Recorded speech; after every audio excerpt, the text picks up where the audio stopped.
सगळ्यांचं स्वागत पुन्हा एकदा एनडीटीव्ही मराठीमध्ये। महायुद्धाची घोषणा झालेली आहे। नोव्हेंबर महिन्यामध्ये महाराष्ट्रामध्ये विधानसभेच्या निवडणुकांसाठी मतदानही होणार आहे आणि मतमोजणी सुद्धा। आज तारखा घोषित झाल्यानंतर दोन्ही बाजूच्या नेत्यांच्या काय प्रतिक्रिया आहेत, दोन्ही बाजूंकडून तयारी कशी सुरू आहे, सविस्तरपणे जाणून घेऊयात।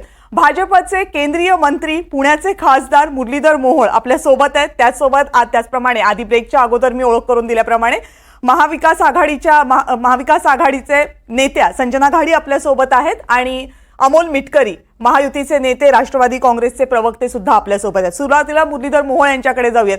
मोहोळ साहेब, ज्याची प्रतीक्षा होती त्या तारखांची घोषणा तर झालेली आहे, पण एकीकडे तारखांची घोषणा झालेली असताना दुसरीकडे ना अजून दोनही बाजूंचं जागा वाटप घोषित झालेलं आहे, ना उमेदवारांची नावं घोषित झालेली आहे। धाकधूक आहे? नाही, मला असं वाटतं की आमच्यामध्ये निश्चितपणे तिन्ही पक्षांमध्ये खूप चांगला समन्वय आहे। आमचे इतर पक्ष जे मित्र पक्ष आहेत त्यांच्या समेत सुद्धा आमचा खूप चांगला समन्वय आहे आणि गेले अनेक दिवस आमच्या बैठकाही सुरू आहेत। त्यामुळे आता खऱ्या अर्थानं 20 नोव्हेंबरचं जे काही युद्ध आहे ते घोषित झाले आणि मला विश्वास वाटतो की आमच्यामध्ये जो संवाद आहे, जो समन्वय आहे, तो काही मला बाकी वाटत नाही कुठे। पण निश्चितपणे पुन्हा एकदा चांगल्या पद्धतीनं या निवडणुकीला सामोरं जाऊन माझा पक्ष तर मी तुम्हाला सांग की भारतीय जनता पार्टीत तर आम्ही 12 महिने काम करणारी संघटना आहे। निवडणूक आली की कामाला नाही लागत आमच्याकडे 12 महिने संघटना काम करते आणि त्यामुळे तशी निवडणूक कधीही लागली तरी आमची तयारीच होती। महायुती म्हणून सुद्धा आमच्यामध्ये चांगली तयारी झालेली आहे आणि जागा वाटपांचं म्हणाल तर आता बैठकांचं सत्र सुरू आहे, लवकरच तेही होईल। त्यामुळे मला विश्वास आहे की महाराष्ट्राच्या जनतेने जे काही 2.5 वर्ष आम्ही काम केले, माननीय मुख्यमंत्री एकनाथजी शिंदे साहेब असतील, देवेंद्रजी असतील, अजितदादा असतील, या तिघांनी खूप कष्ट घेतलेत, खूप परिश्रम घेतलेत आणि म्हणून पुन्हा एकदा महाराष्ट्रातली जनता निश्चितपणे महायुतीच्या पाठीशी उभी राहील याच्याबद्दल मला विश्वास वाटतो। नुकतेच दिल्लीमध्ये गेलेले आहात। दिल्लीमध्ये तुमच्या पक्षाच्या वरिष्ठ नेतृत्वाचा संपर्क तुमच्याशी रोज आहे, अर्थात तुम्ही केंद्रीय मंत्री ज्यांच्या सोबत आहात त्यांच्याशी तर तुमचा खूपच जवळचा संबंध येतो। काल सुद्धा अमित शाह यांच्याशी मला वाटतं 4 तास जी बैठक झाली त्याच्यामध्ये तुम्ही होतात। काय नेमका प्रॉब्लेम आहे? जागा वाटप अजून घोषित का नाही होत? दसऱ्यापर्यंत होईल अशी शक्यता व्यक्त केली जात होती, अडचण कुठे आहे? नाही, काही प्रॉब्लेम नाही। विषय आहे की तो प्रक्रियेचा एक भाग होता। काल माननीय अमित भाई असतील, राष्ट्रीय अध्यक्ष असतील, माननीय नड्डाजी यांच्या समेत महाराष्ट्रातली आम्ही कोर कमिटी होतो आणि एकूणच सगळ्या जागांवरती विचार विनिमय सुरू होता। सुरुवातीला आम्ही ज्या जागा लढणार आहोत, ज्या सिटिंग आहेत, लढणार म्हणण्यापेक्षा सिटिंग, त्याच्यावरती चर्चा होती आणि मग जागा वाटप अंतिम झाल्यानंतर बाकीच्या जागांवरती चर्चा होईल। पण ज्या सिटिंग आहेत, ज्या आम्ही लढतोय, मला असं वाटतं की त्याच्यावरती प्राथमिक चर्चा होती आणि हा एक प्रक्रियेचा भाग आहे। आमच्याकडे त्याच्या आदल्या दिवशी आम्ही मुंबईत बसलो होतो। मुंबईमध्ये आमचे प्रभारी असतील, आमचे देवेंद्रजी असतील, प्रदेशाध्यक्ष असतील, यांच्या समेत बैठक होती, ती झाली आणि काल दिल्लीत बसलो। त्यामुळे हा एक प्रक्रियेचा भाग आहे। उमेदवारांवरती चर्चा करणं, महायुती म्हणून चर्चा करत असताना जागेंच्या संदर्भात काही आपल्याला वाटतं त्याच्यावरती बोलणं, हा सगळा विषय होता। त्यामुळे प्रक्रियेचा भाग होता तो आणि तो काल झाला आहे आणि पहिला टप्पा झाला आहे। अजून त्याच्या प्राथमिक चर्चा काल झाली, त्याच्या अजून चर्चा होतील। तुम्ही मला सुरुवातीच्या पहिल्या प्रश्नाचं उत्तर देताना पहिलं वाक्य असं उच्चारलं की आमच्या तीनही पक्षांमध्ये समन्वय आहे, आम्ही अगदी गोडी गुलाबीने एकत्र काम करतो, अशा आशयाचं तुमचं उत्तर होतं। प्रश्न असा आहे की राष्ट्रवादी काँग्रेस जे तुमचा एक सहकारी आहे, शिवसेना तुमचा सहकारी आहे, पण राष्ट्रवादी काँग्रेसला कमी जागा मिळणार आहेत, त्यामुळे राष्ट्रवादी काँग्रेसमध्ये काहीशी नाराजीचा सूर आहे अशी ही चर्चा ऐकू येते। तथ्य आहे याच्यामध्ये? याच्यामध्ये काही तथ्य नाही। आमच्यामध्ये मी म्हणालो तेच खरं आहे। आमच्यात खूप चांगला समन्वय आहे। आमचे तिन्ही नेते आहेत हे एकत्र अनेक वेळा बसलेत आणि त्यामुळे आमच्यात कुठलाही समन्वयाचा अभाव नाही, नाराजी नाही। तुम्हाला लवकरच दिसेल की तिघेही एकत्र बसून राज्यातल्या महायुतीच्या जागा वाटपाचा निर्णय जाहीर करतील। त्यामुळे अशी कुठलीही चर्चा आहे ती कोण करतं, का करतं, आता हे ज्याचं त्याला माहीत। आमच्यामध्ये कुठलाही असा प्रकार नाही आहे। परत आता दिल्लीच्या वरिष्ठ नेत्यांच्या अगदी जवळचे आहेत म्हणून आम्हाला सांगून टाका, साधारण कधीपर्यंत जागा वाटप घोषित होईल? बघा, हे काय कोण कुठं हे जवळ एका लांब ह्या विषय नाही, हा प्रक्रियेचा पार्ट आहे। आमच्याकडे सगळ्या प्रक्रिया स्टेप बाय स्टेप पूर्ण केल्या जातात आणि त्यामुळे लवकरच आता काही दिवसात आपल्याला पाहायला मिळालं आणि आता तर अधिकृत निवडणूकही जाहीर झाली आहे। त्यामुळे लवकरात लवकर करावंच लागेल जागा वाटप आणि उमेदवारांची पहिली यादी आपल्याला लवकरच करावं लागेल आणि लवकर पाहायलाही मिळेल आपल्याला. लवकर पाहायला मिळेल. सर थोडंसं थांबा फक्त आमच्या सोबत, कारण आपल्यासोबत तुमचे आणखी एक सहकारी अमोल मिटकरी सुद्धा आहे. छोटासा ब्रेक घेतोय आणि लगेच परत येतोय. अगदी छोट्याशा ब्रेक नंतर पाहत रहा एनडीटीव्ही मराठी.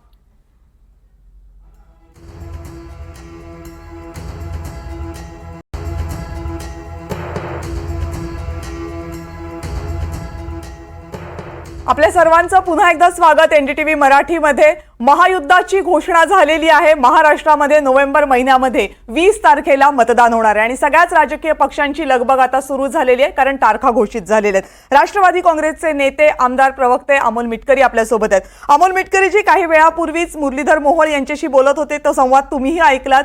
तुमचे सहकारी पक्ष आहेत, मोठे भाऊ आहेत, जागा वाटप नेमकं कधी होणार सांगायला तयार नाहीयेत. तुम्हाला तरी कल्पना आहे का महायुतीचं जागा वाटप कधीपर्यंत घोषित होणार? कारण आता तारखाही घोषित झाल्यात, मतदानाची तारीखही घोषित झाली आहे. पहिल्यांदा तुम्हाला आणि माझ्या मोठ्या भावाला मनापासून नमस्कार. ते पुणे लोकसभेत निवडून आल्यानंतर आता केंद्रीय मंत्री आहेत. त्यांचं मी सर्व अभ्यासपूर्ण विवेचन अगदी ऐकलंय. मला असं वाटते फार घाई करून काही अर्थ नाही. राष्ट्रवादी पक्षामध्ये कमी जागा भेटतील कविताजी, हे तुम्हाला कोणी सांगितलं? राष्ट्रवादी काँग्रेस पक्ष समाधानकारक जागा घेईल. मात्र मुरली भाऊंच्या बाबतीत मी एक सांगतो, ज्याप्रमाणे महायुतीच्या दोन्ही पक्षांनी पुणे लोकसभा आणि रायगड लोकसभेमध्ये एका सुरात काम केलं, हाताला हात धरून काम केलं, खांद्याला खांदा लावून काम केलं, तोच पॅटर्न जर महाराष्ट्रामध्ये महायुतीने राबवला प्रामाणिकपणे, मग भाजपचा उमेदवार असेल तर राष्ट्रवादीचं कर्तव्य आहे त्याला मतदान करणे, शिवसेनेचा उमेदवार असेल तर भाजप आणि राष्ट्रवादीचं कर्तव्य त्याला हे करणे. पण दुर्दैवानं बारामती लोकसभेमध्ये मात्र आम्हाला ते दिसलं नाही. हे बोलायला माझ्या मनात अजिबातही मी कचरणार नाही, कारण स्वतः याबद्दल हर्षवर्धन पाटलांनी कबुली त्या दिवशी इंदापूरमध्ये दिलेली आहे. म्हणजे महायुतीला लोकसभेसारखा फटका बसावा असं वाटत नसेल तर आगामी विधानसभेमध्ये ताकदीनं उतरावं लागेल, कारण आपल्या तिन्ही नेत्यांनी प्रचंड काम केलंय.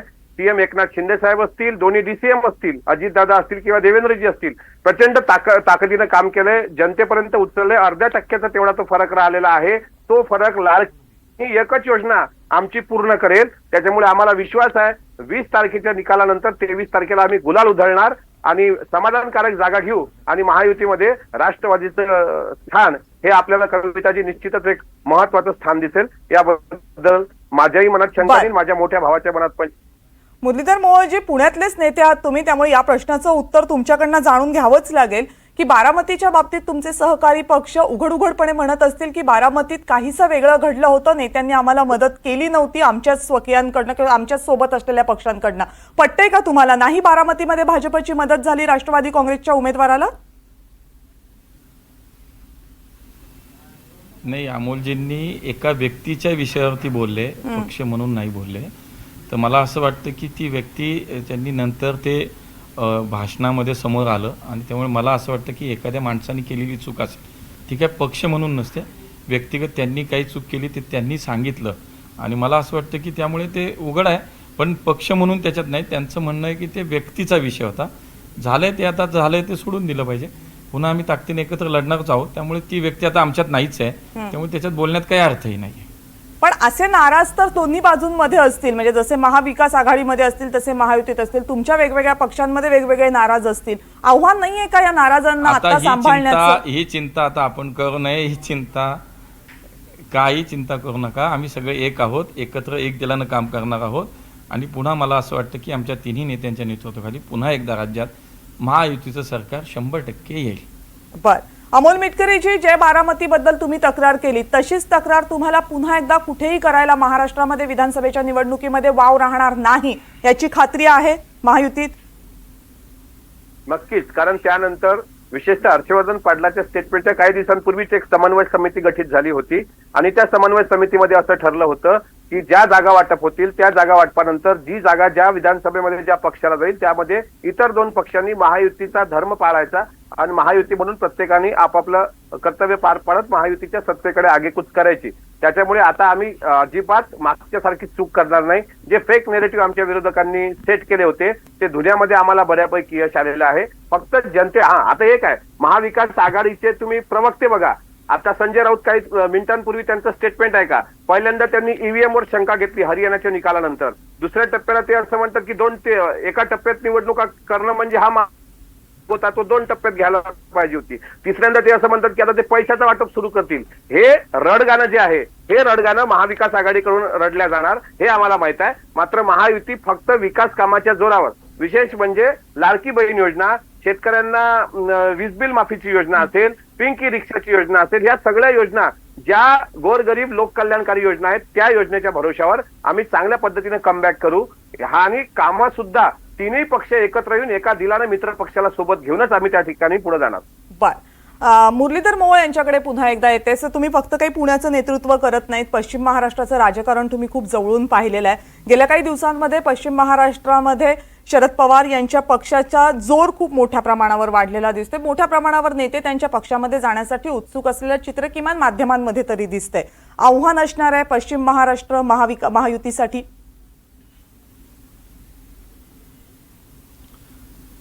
मला वाटत नाही काही आव्हान आहे, कारण त्याचं असं आहे की शेवटी एखाद्या कार्यकर्त्याला जर असं वाटतं की मला संधी मिळणार नाही इथं, तो विचार करतो की मला निवडणूक लढायची आहे, मला काही भविष्य आहे, तर तो विचार करतो मला दुसरीकडे जायचं. मला असं वाटतं की ज्यांनी आयुष्यभर आत्ता मागच्या काही दिवसात वर्षामध्ये आरोप केले की पक्ष फोडणारा नेता, पक्ष फोडणारी पार्टी, आता काय चाललंय, आता तर जे येईल त्याला घेत आहेत, ज्याला याला फोड त्याला फोड हे सुरूच आहे. त्यामुळे मला असं वाटतं की हे लोक पाहत आहेत, पण मला असं वाटतं की आमच्यामध्ये कुठलाही परिणाम होणार नाही. आम्ही तिघही एकत्र आहोत आणि मुळात जिथे संधी मिळत नाही माणूस तो दुसरीकडे जायचा विचार करतोय. हे लोक पाहत असतात, जनता पाहत असते. म्हणून आम्ही आमच्या विचारांनी लढतोय, आम्ही आमच्या समन्वयातनं एकत्र लढतोय. त्यामुळे आम्हाला कसली कमतरता नाही. पश्चिम महाराष्ट्रात तर तुम्हाला सांगतो खूप ताकदीनं आम्ही लढतोय. पश्चिम महाराष्ट्रात कुठेही तुम्हाला आमच्या जागा किंचितभर कमी झालेल्या दिसत नाही, किंबहुना वाढलेल्या दिसतील. पण 2019च्या तर वेगळं हे चित्र आहे ना, कारण आता तुम्ही जे सगळं म्हणालात ते 2019ला तुमच्या पक्षाच्या बाबतीत होतं. राष्ट्रवादी काँग्रेसमधले अनेक नेते 2019ला तुमच्या पक्षाकडे येत होते. आता जर ते वारं उलटं फिरत असेल, तेच नेते जे तुमच्याकडे आले होते त्यातलेच बडे चेहरे जर पुन्हा माघारी जात असतील, तर तरी तुमचं असं म्हणणं आहे की पक्षाला पश्चिम महाराष्ट्रामध्ये कोणताही धक्का नाहीये? मी तुम्हाला सांगतो की आता एक लक्षात घ्या की महायुतीमुळे शेवटी काही लोकांना असं नक्की झालं की बाबा महायुती झाल्यामुळे एकमेकांविरुद्ध लढलेल्या लोकांना, काही लोकांना मग इकडे असेल, राष्ट्रवादीत असेल, शिवसेनेत असेल किंवा भाजप, संधी मिळणार ना असं जेव्हा वाटते तेव्हा माणूस विचार करतोय. पण आता जेव्हा तुम्हाला समोरची सुद्धा जेव्हा आघाडीची जागा वाटप घोषित होईल तेव्हा तुम्हाला तेही दिसेल ना, तिथेही दिसणारच आहे, तिथेही लोक इकडे तिकडे जाणार. पण मला असं वाटतं की त्यामुळे आम्हाला प्रत्येक विधानसभा मतदारसंघात ताकदवान नेता आहे, ताकदवान आम्हाला उमेदवार आमच्याकडे असल्यामुळे आम्हाला आता चिंता नाही कोणी गेलं काय काय गेलं काय, काही फरक पडत नाही.